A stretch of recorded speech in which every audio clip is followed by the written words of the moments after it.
Como decíamos antes, un poco nos has contado un poco la historia del barrio, lo más genéricamente, porque podríamos estar aquí 2 horas hablando del barrio, porque un investigador como tú está investigando A por A y B por B del barrio, bueno, un enamorado del barrio, en definitiva. Un poco lo dejamos en cabeza de familia cuando te incorporaste a Munívar de relación.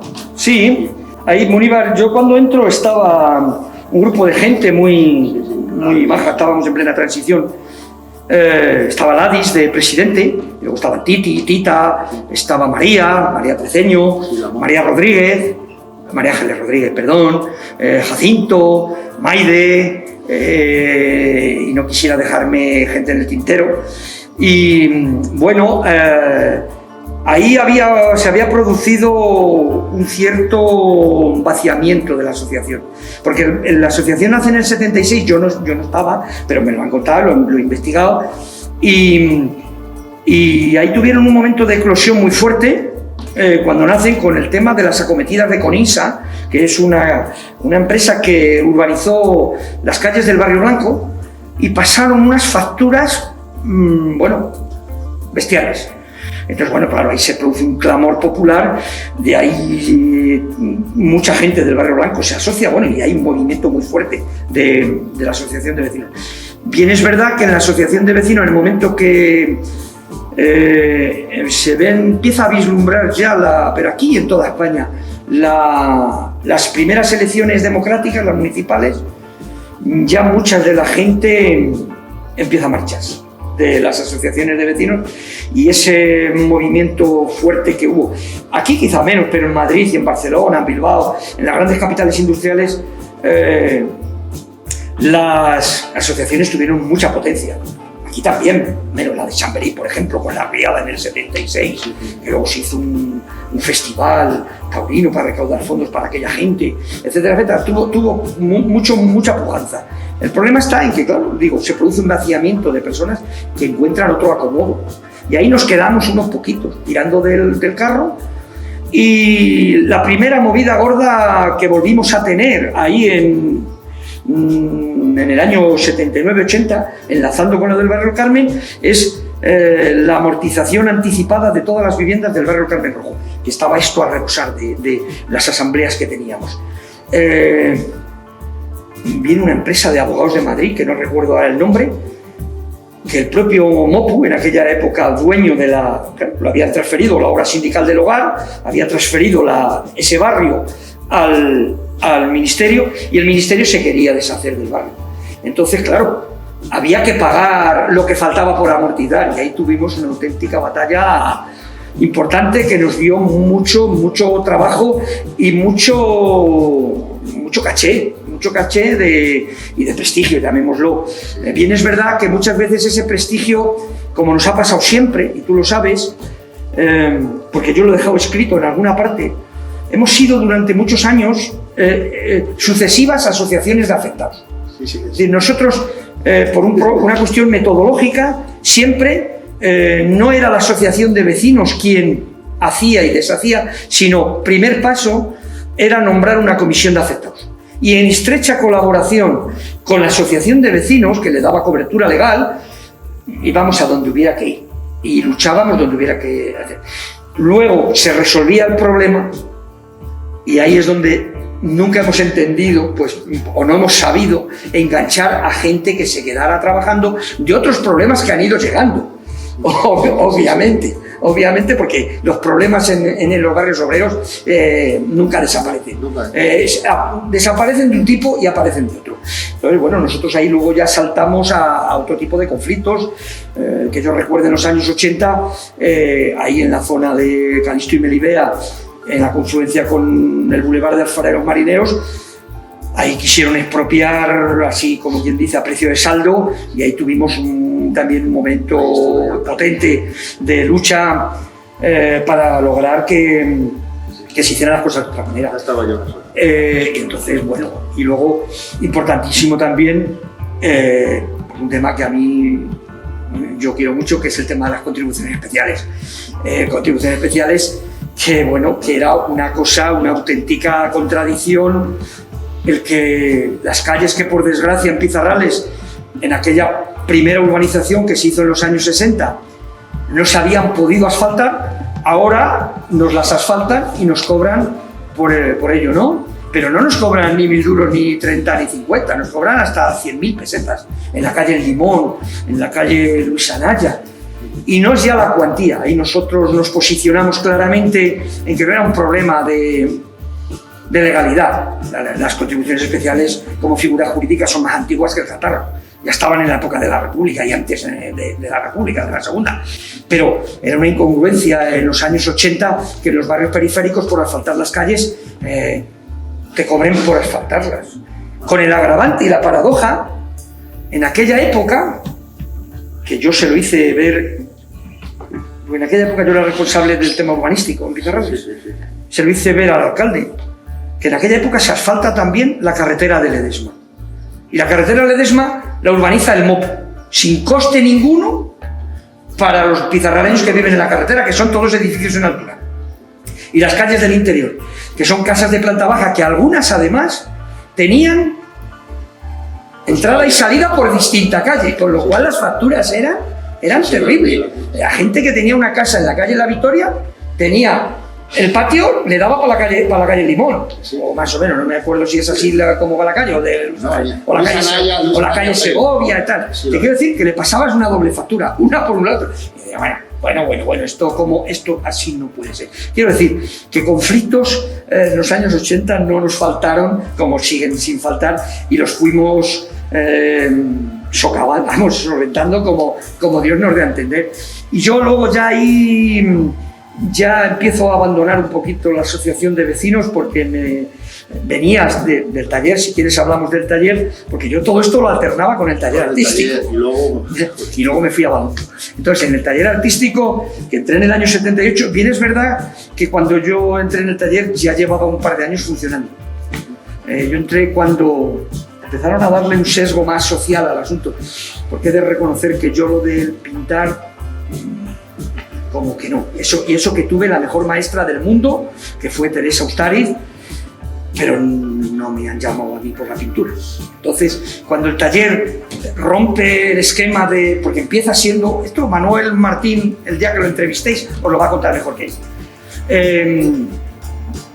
Cuando rompen un poquito la muralla de los primeros iniciadores, que era gente con inquietudes artísticas, y nos vamos a la carretera de Ledesma, un local que nos cedió la Caja de Ahorros, y ya le queremos dar un prisma más social al arte y a la cultura, es cuando yo me engancho ahí un poquito. Ahí yo entré la primera vez en el taller artístico porque Manolo me convence de hacer alfabetización. Pero bueno, aparte, y empezamos alfabetizando ahí yo a unas niñas. Luego ya pues empiezas eso, que es una biblioteca, que es psicomotricidad, animación a la lectura y tal. Ahí ya pues enganchamos una serie de gente, pues eso, Maide, Merce, mi mujer, que fue donde mi primo, yo la conocía de antes, mi primo José Mari Merchán, su mujer, ella, o sea, una serie de gente, ¿no? Y bueno, ahí estamos una serie de años haciendo tareas pues muy bonitas, muy bonitas de extensión cultural hacia el barrio. Y bueno, nosotros en el 86 nos marchamos y fundamos el colectivo Balón, para seguir un poco haciendo lo que desde nuestro prisma creíamos que había, no que lo otro no estuviera bien o no nos pareciera bien, sino que yo por ejemplo, en la parte que a mí me corresponde, que es por la que más puedo hablar, a mí me faltaba mucho en muchas actividades que no estaban enfocadas hacia Pizarrales. Esa es mi principal crítica de aquella época. Es decir, hacíamos actividades hermosas, muy imaginativas, muy interesantes, pero perdiendo la perspectiva de que el barrio estaba aquí, y había que llegar a Balondo y había que llegar al Teso Buenavista. Y eso yo lo echaba en falta y creo no equivocarme en esa apreciación.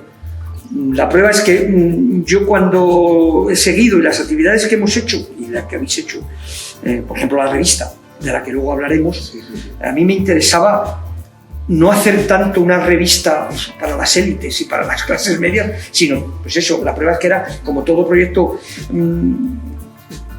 un proyecto participativo, en el que participa la señora Manuela, que vive en el Regato, y que haces la revista y nosotros repartíamos, ahora hablaremos si quieres, 5 o 6 mil revistas en los años 90 en todo Pizarrales. Eso, yo llegué a proponerlo, el hacer una revista, porque yo lo de una revista siempre las tengo ahí, luego las veremos. Ya en Munívar el primer año hicimos un boletín, y luego en Colectivo Galondo hicimos 2 revistas que se llamaban Entorno, porque a mí me parece que cualquier ente asociativo, llámese sindicato, llámese UNAPA, llámese una asociación de vecinos, la asociación de horticultura o una asociación de senderismo, tiene que tener un instrumento de comunicación para explicitar eso que está haciendo. Tú puedes estar haciendo aquí cosas muy maravillosas en Munívar y puedes estar reuniéndote aquí todos los martes, pero si eso no trasciende fuera, no hemos hecho nada.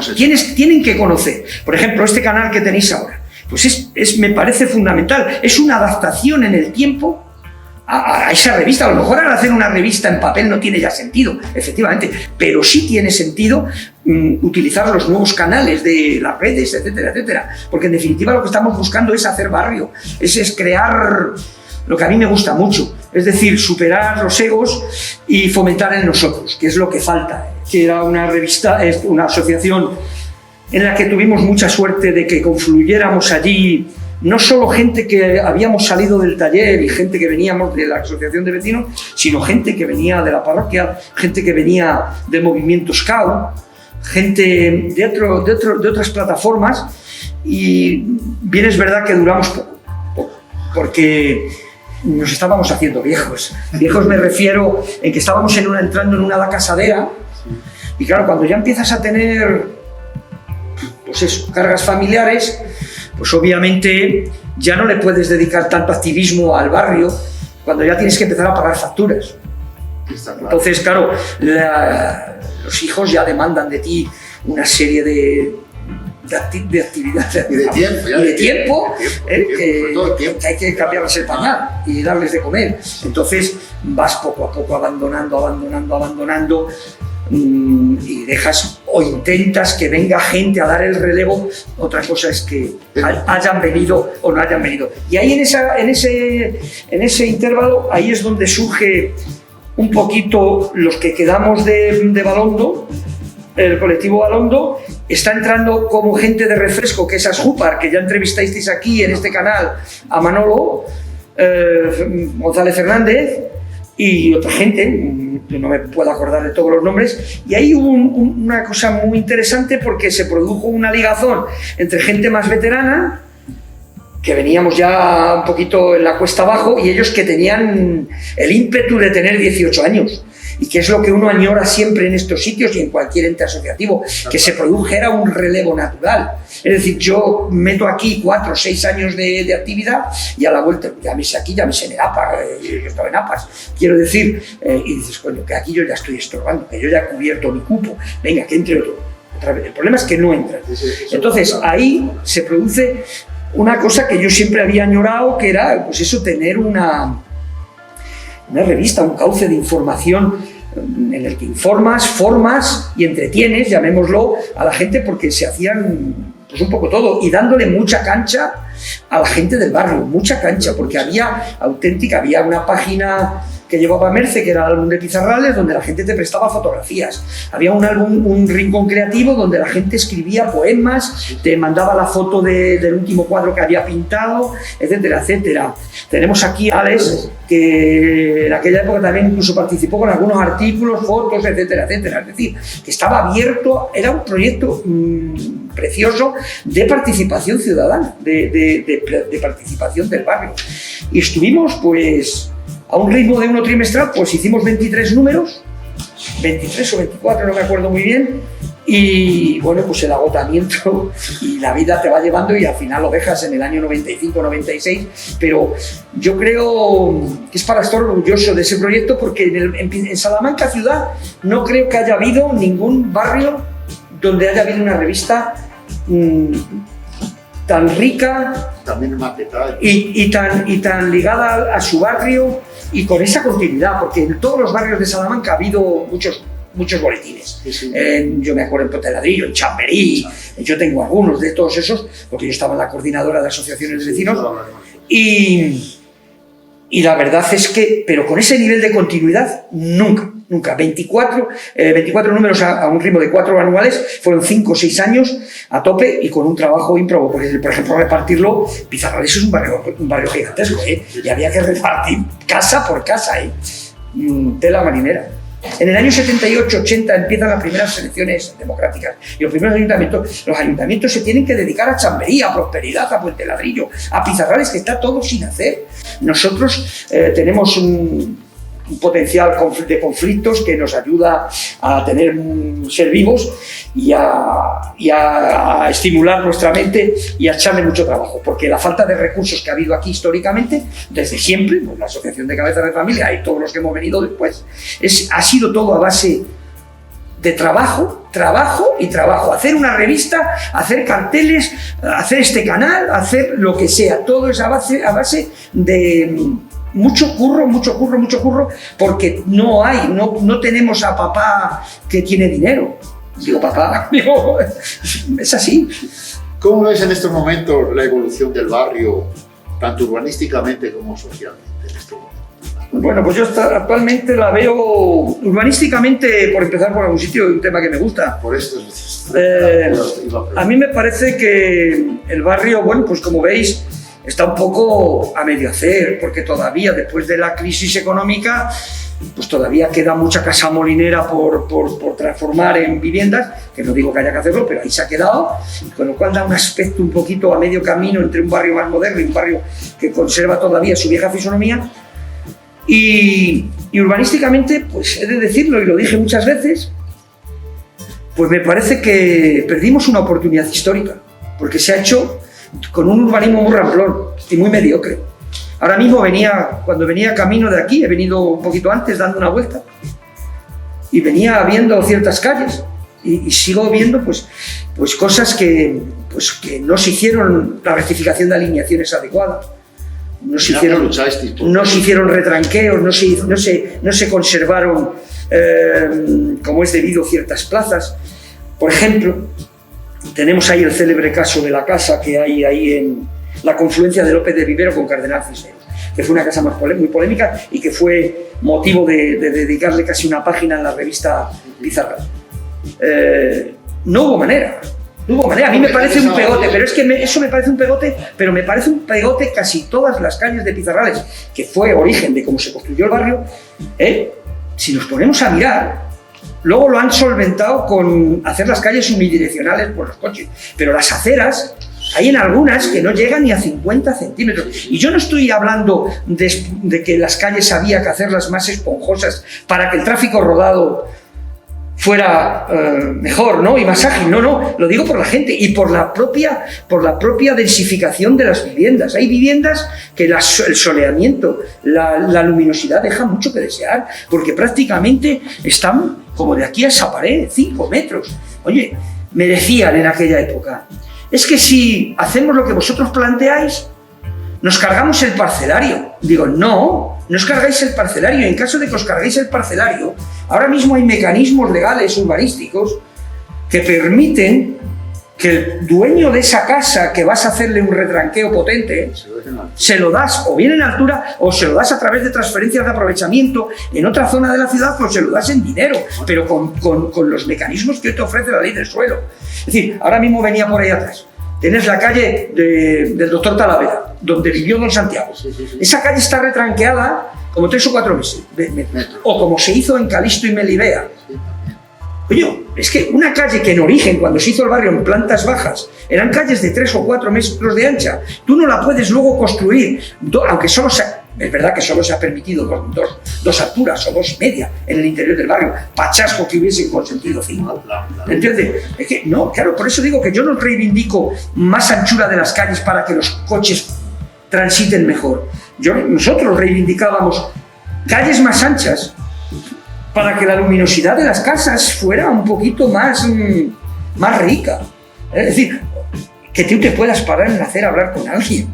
Si no te puedes parar en una acera, no pasas ni con el cochecito. Y no digo nada ahora que vosotros fue una reivindicación histórica que hicisteis vosotros estos años atrás, la supresión de barreras arquitectónicas. Si hay aceras que tú no vas con una silla de ruedas, hoy que hay cantidad de sillas de ruedas, gente que cada vez somos más mayores, con bastones.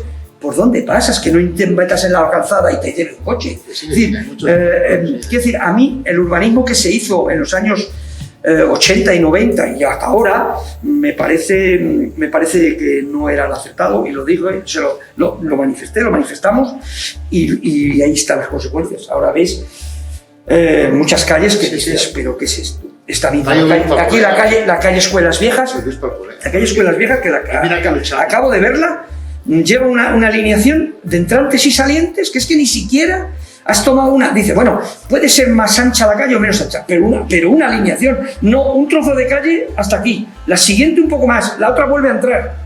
¿De qué estamos hablando? ¿De qué tipo de alineación?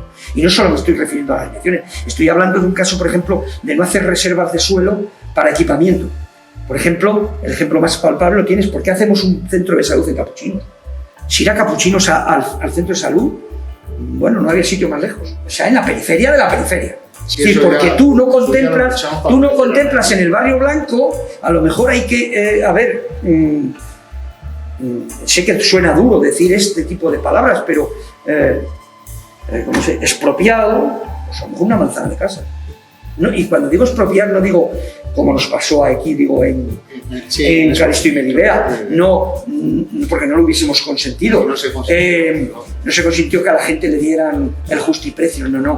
Nosotros desde el primer momento exigimos vivienda por vivienda, y a los que estaban en alquiler, que el alquiler fuera el 10%. Es decir, no se trataba como en los tiempos del franquismo, aquí es propio yo porque yo lo digo y tú te vas a la calle. No, hay ahora mismo con la ley actual, con aquella ley, ahora ya la desconozco más, con la ley aquella en la mano, tú tenías mecanismos legales para que aquella persona que sienta lesionados sus intereses urbanísticos, su propiedad, no salga perjudicada. Eso pasó ahí. Entonces tú en una buena parcela dentro del barrio dejas una reserva de suelo para hacer un centro de salud. Es mismamente donde han hecho la residencia, eso era terreno para ese uso. Y otros muchos, pero creo que, claro, porque ya estamos hablando de intereses, de a quién claro, y a quién no. Es decir, bueno, el centro de salud se hizo en aquel sitio porque, si te das cuenta, la parte de Paya pertenece a Salamanca, y como estaba el boom de la construcción cuando hicieron de viviendas a la parte de Paya, sí, para... pero yo estoy hablando de ese ejemplo, pero que son el tema de la reserva de suelo. El por qué. El urbanismo, pero bueno, el urbanismo hoy día va a tener poco, vamos a poder rascar poca bola, porque lo que está hecho, y ya se va a ver. Y en cuanto socialmente, pues ¿qué quieres que te diga? Que lo que te decía anteriormente, en los barrios obreros los conflictos siguen existiendo. Y ahora mismo pues no estamos ajenos a lo que está pasando en este país. Estamos embarcados en un problema laboral gigantesco, donde el personal tiene unos trabajos precarios, donde la construcción está bajo mínimos, porque desgraciadamente somos una ciudad además eminentemente turística, donde lo que hay es hostelería, la gente está teniendo que emigrar. Tenemos un problema muy grande, producto un poco del urbanismo, de gente casadera, que si lo observamos claramente, lo habrás observado, vas a Villamayor, yo voy a Villamayor y saludo más gente de Pizarrales que en Pizarrales. ¿Por qué? Porque se tuvieron que ir, porque hubo un momento en que ha llegado a valer hasta 30 millones de las antiguas pesetas un barrio, una casa en Pizarrales. Es decir, no, y la calle de la Luz. Pero te quiero decir que el problema de la vivienda sigue existiendo, de trabajos precarios y de falta de trabajo sigue existiendo, de unas escolarizaciones un poquito que dejan mucho que desear, con lo cual, consiguientemente, la gente sigue llegando a los trabajos que aportan menos valor añadido, y claro, la formación hoy día lo ha sido siempre, pero ahora la formación permanente es fundamental para llegar a ciertos sitios. Porque es decir, que nosotros no nos podemos abstraer de la sociedad en la que estamos, y Piedralbes pues sigue teniendo conflictos que habrá que seguir afrontando, y que están ahí, y que tú los conoces también como yo. Pero vamos, yo la parte sobre todo la gente joven, que yo creo que es lo más duro de ahora mismo, que sigamos teniendo la tasa de paro juvenil que tenemos, me parece francamente horroroso. no se entiende, ¿no? Que haya gente con 25, claro, y si no hay trabajo, no pueden acceder a una vivienda digna, no podemos tener hijos. Dicen, hay que tener hijos para que el sistema de pensiones se mantenga. Pero ¿qué hijo va a tener una chica de 35 años, de 38, que luego dicen son añosas? ¿Qué hijo vas a tener si no tienes trabajo? Y los dos están ahí con trabajos a tiempo parcial. Pues no te puedes plantear ni tener casa ni tener hijos. Entonces, bueno, es el pez que se muere de la cola. Pero bueno, hay que seguir intentándolo y seguir luchando por eso. Y no entramos en otros. Si ya no llegamos a ver en ese tema, ¿qué opinión tienes del movimiento vecinal en este momento? Bueno, yo creo que la coordinadora ya está muy el movimiento vecinal siempre, desde lo que te comentaba, desde el año 78 para adelante, siempre ha sido un tema de gente que se lo ha creído. Nunca ha sido, yo pienso, quizás no, pero ahora digo, no, ahora pues nada, el movimiento vecinal ahora, como todos los movimientos y como todo lo colectivo, está bajo mínimos desde mi punto de vista. Pero están bajo mínimos los sindicatos, están bajo mínimos las APAs, todo lo que huela a colectivo está bajo mínimos. Nos han hecho interiorizar yo. El nosotros, ese como que no. Porque le interesa al neoliberalismo que nos invade el que estemos disgregados. Todo lo que huela a colectivo no interesa. Pero no ya los movimientos vecinales, sino los sindicatos. No se mueve nada en temas, en las APAs, que yo también estuve en APAs. Si éramos siempre los mismos, 4, 8, 12. En un momento coyuntural llamas, convocas y aparecen, pero luego se volatiliza en momentos muy concretos. Pero luego no hay una tradición en este país. Somos un país con una historia un poquito jodida, por una parte, y por otra parte somos un país con un carácter muy individualista. Muy individualista. Yo es que me da pena. Pero de siempre, no de ahora. Ya, pero es que Jesús es muy difícil. No, pero por lo que te decía anteriormente, tenemos un peso de una historia de este país que no favorece nada el tema asociativo. Vuelvo a repetir, el carácter de los españoles, no lo digo yo, lo dice cualquier persona, cualquier sociólogo que ha estudiado esto, sabe que somos un país tradicionalmente individualista. Y luego hay un peso muy importante, que es el peso educativo. La educación, desgraciadamente, pues fomenta la competitividad. Nos guste o no nos guste, a lo mejor es duro decir esto. No se fomenta el trabajo en equipo. Es decir, llevamos mucho tiempo, no de ahora, llevamos mucho, 20, 30 años o más instalados, pero socialmente, yo le hablaba de la educación, en el fomento del trabajo en equipo, ¿dónde está? Es decir, ¿dónde está el fomento del nosotros? No está en ninguna parte. Y claro, si a eso le unes, y esto quiero que se me entienda bien, porque a mí no me gusta demonizar a la televisión, pero la televisión hace un trabajo de forma directa o de forma subliminal que rompe todos los esquemas de las personas que nos dedicamos o se van a dedicar a temas colectivos. Un anuncio en televisión de 20 segundos o ciertos programas hacen un daño en las tareas que vosotros ahora mismo desarrolláis en la asociación, terrible. Es decir, no se notan, pero están ahí. Es decir, son un abanico de factores que no favorecen en nada la asociación. Y claro, indudablemente, el hecho de que la gente esté pasándolo mal cuando un joven no tiene trabajo, etcétera, dile tú, invítale, dice, no, mira, no me cuentes tu vida, yo me voy a buscar la vida. Que esa frase no es de ahora, sino de hace muchos años. Están buscándose la vida porque primero yo, es decir, porque se ha roto esa cadena de lo que estamos hablando de lo colectivo. Y porque también la sociología ha cambiado totalmente. Los barrios obreros tipo Pizarrales, donde antes las casas de planta baja eran muy favorecedoras de la comunicación, los barrios en altura no favorecen la comunicación. Si tú no te conoces con el vecino, si yo me paso semanas enteras sin ver a mis vecinos, ya no le puedes pedir a la vecina de al lado eso que decía al principio, préstame una docena de huevos, si no la conoces. Entonces, todos esos elementos han ido mermando todas las redes de ayuda mutua de las que yo hablaba al principio, las redes de vecindad que eran muy potentes, no existen en los pueblos quizá, pero en las ciudades se han roto totalmente. Y lo que te digo, ya no es, le decía otra vez a Alex, aquí off the record, ¿no? Ya no es que la gente no participe en el ámbito de resolver los problemas vecinales, es que no participas tampoco, ni siquiera, fíjate, yo eso lo descubrí con mucho dolor cuando entré en el APA del colegio de mi hija. Y bueno, esto va a ser pan comido. Resultaba que los padres de los alumnos aparecían el día de Navidad a grabar la función navideña.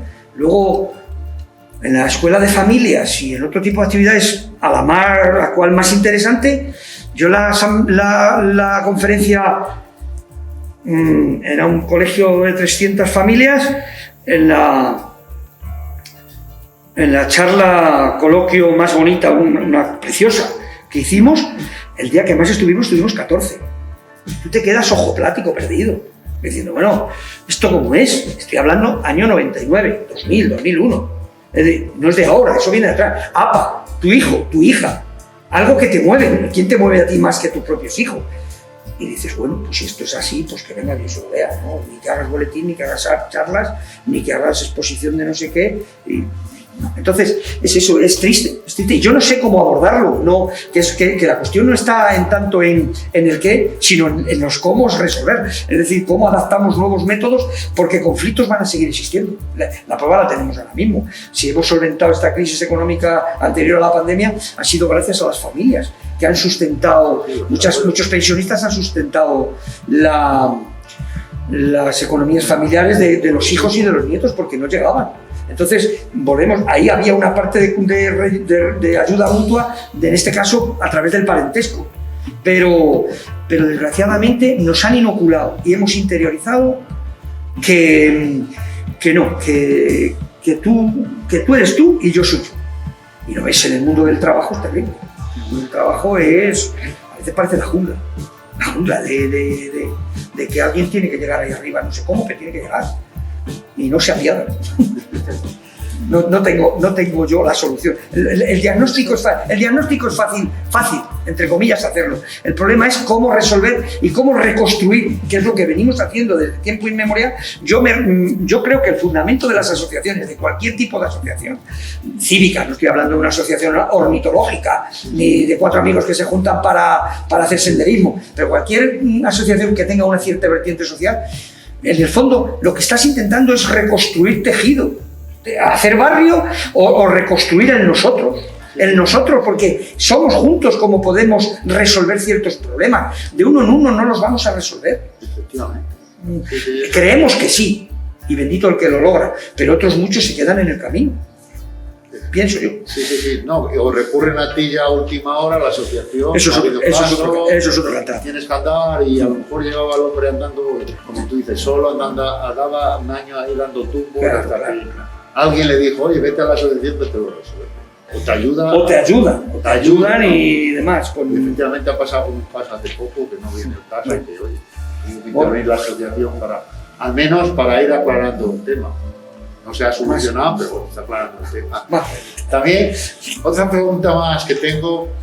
¿A ti nunca te tentaron para participar electoralmente, para ir por ejemplo? Sí, me tentaron, sí. ¿Y por qué? ¿Representando a tu barrio? No era cuestión de representar a mi barrio, no, es que me tentaron y no tengo ningún inconveniente en decirlo. Me tentaron en el año 87, en las elecciones del 87, me tentaron para ir en Izquierda Unida, que se acababa de formar. Me tentaron en un puesto además arriba, con mi querida amiga ya fallecida Aurelia, de Chamberí, que era muy amiga mía, muy buena gente, muy trabajadora, muy luchadora. Y íbamos a ir en puestos de arriba. Arriba digo arriba, no en cabeza, pero arriba. Y no, ninguno de los dos quisimos.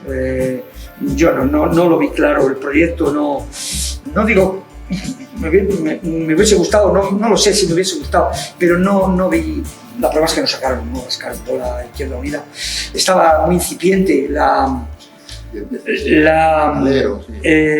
formación de Izquierda Unida y no vi yo, el proyecto no lo vi yo claro ni maduro, y bueno, vi también una cierta posible utilización, porque en aquel momento yo estaba muy en la ola por el tema de las contribuciones especiales. Estaban muy bien. Sí, había adquirido cierta relevancia, por lo menos en los barrios. Sí, yo estaba en la coordinadora, yo estaba en la coordinadora y llevaba un poco el tema de contribuciones especiales en toda la coordinadora, porque era un problema que no afectaba solo a Pizarrales. Logramos, por eso fue tan importante ese tema, claro, que todos los barrios periféricos, Chamberí, Los Alambres, Puente Ladrillo, La Prope,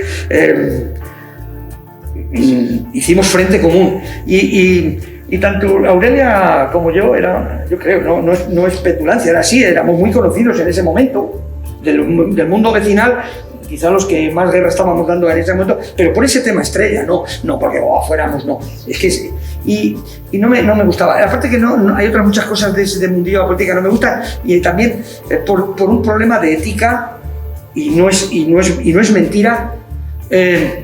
Nunca me ha gustado la gente que desembarca en los partidos cuando llegan las elecciones, porque son famosos o porque son no sé qué cosa.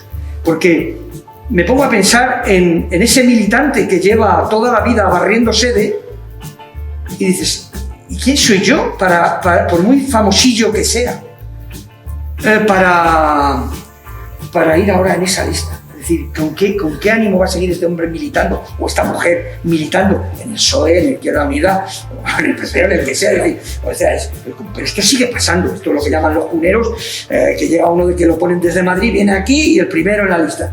Y toda la gente que está trabajando en Salamanca, ¿qué pasa? No pinta nada. Y ahora viene de primero de lista o de segundo. A mí eso no me parece ni ético ni medio normal. O sea, entonces ahí me pareció, lo primero, que el proyecto no estaba muy maduro, como así fue, y segundo, eso que te comento de la utilización, y lo tercero, que no me parecía como muy honrado. Ahora tú allí te presentas y toda la gente que lleva batallando no sé cuánto tiempo en la sede de sus partidos, vas tú y por tu cara bonita vas a ir de no sé qué puesta, y bueno, ¿de qué estamos hablando? ¿No?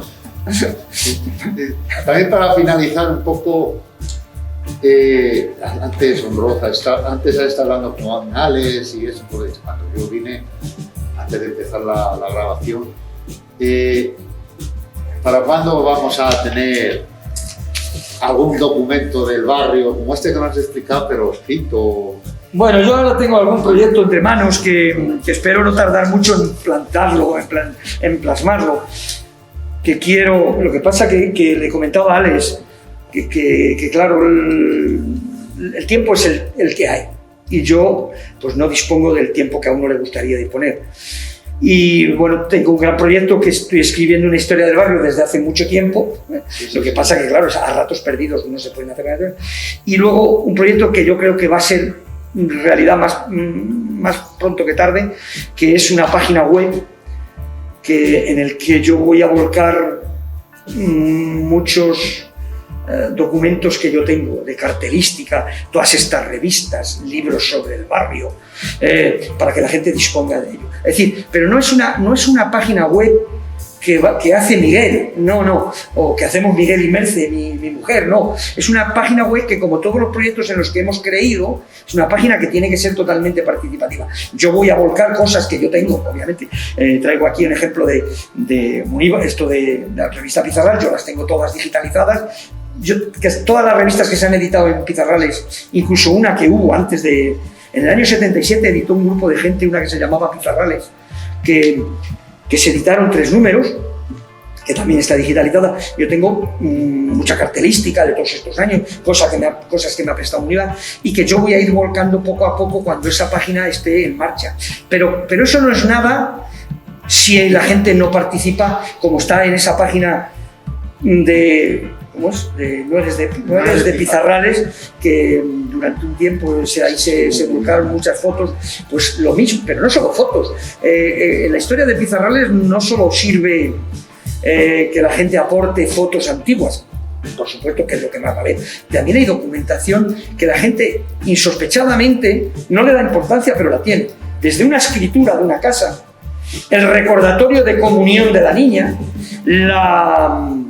la invitación de boda de cuando tú te casaste en el año 54, o tus padres, el recibo de la luz de Iberdrola de tu primera casa ya en el año 62.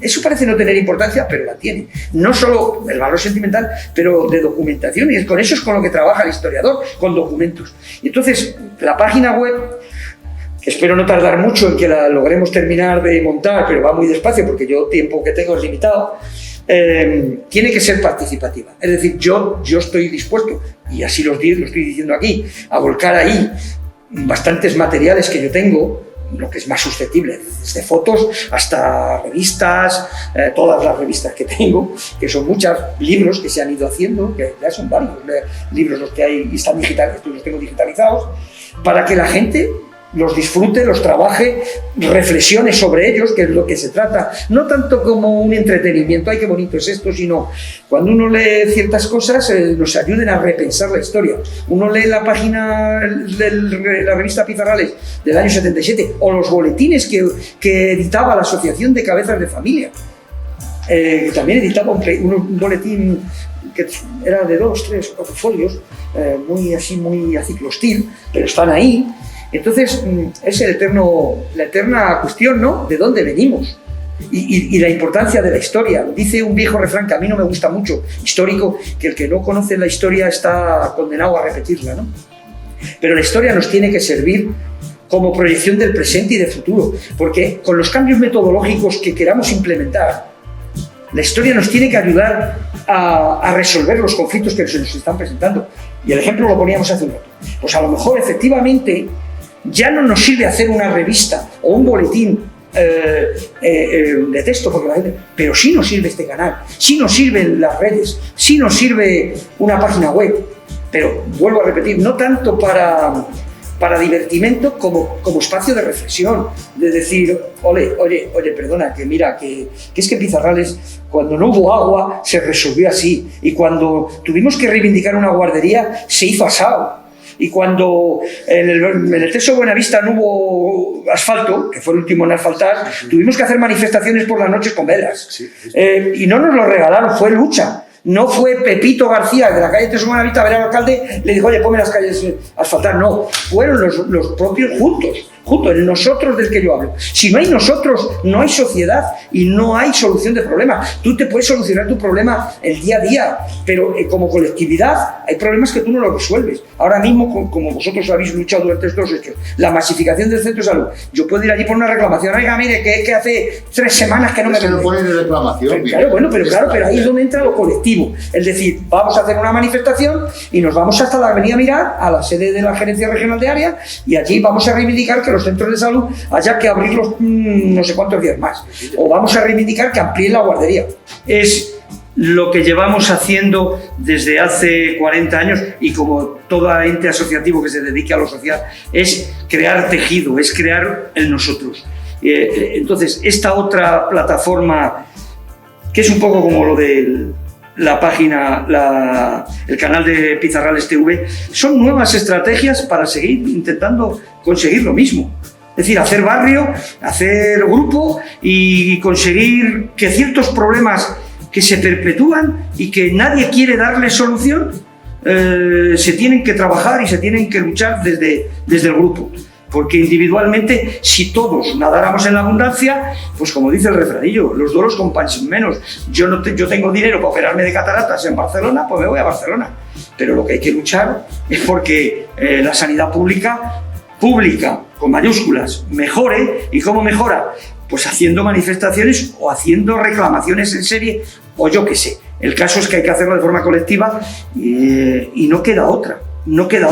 Y si ahora eso está bajo mínimos, pues habrá que reconstruirlo y mirar continuamente hacia atrás, hacia la historia, y no hay vuelta de hoja desde mi punto de vista. Es así. Pues muy bien, Miguel. Muchas gracias a vosotros por esta intervención. Ya sabéis que yo todo lo que sea Pizarrales, como habéis visto, estoy aquí. No me confundí en decir que es un enamorado de Pizarrales y que sigue siendo enamorado de Pizarrales. También decir que ha nombrado a Merce 3 o 4 veces, Merce Iglesias, que entrevistamos hace año y medio Forlán, Sí, también por su trabajo, que es otra luchadora del barrio y que sigue ahí, aunque ahora no sigue ahí de alguna manera, siempre está aportando algo al barrio. Nunca dejamos. Nunca se deja, yo creo que esto no se deja. No, se lleva en vena, es un poco en el ADN y ya el que tuvo retuvo. La droga nuestra es esta. Sí. Pues bien, muchas gracias, Fidel. A vosotros, a vuestra Encantado, disposición para lo que queráis, siempre estoy aquí. Muchas ¿Vale?